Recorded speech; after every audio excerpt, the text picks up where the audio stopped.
শহীদ কারা? ইদানিং অনেকের মৃত্যুর পর তাদেরকে শহীদ বলে আখ্যা দেয়া হয়। ব্যাপারটি কতটুকু সঠিক বলবেন কি?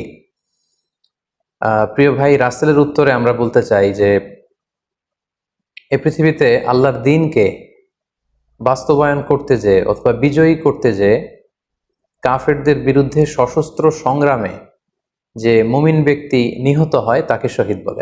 আমি আবারও বলছি, আল্লাহর জমিনে আল্লাহর দ্বীনকে বিজয়ী করতে যে কাফেরদের বিরুদ্ধে সশস্ত্র সংগ্রামে যে মুমিন ব্যক্তি নিহত হয় তাকে শহীদ বলা হয়।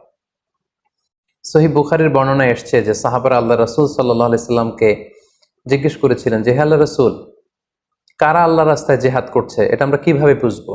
তার উত্তরে আল্লাহর হাবিব সাল্লাল্লাহু আলাইহি ওয়াসাল্লাম বলেছিলেন, মান কাতালা লিতাকুনা কালিমাতুল্লাহি হিয়াল উলিয়া ফাহুয়া ফি সাবিলিল্লাহ।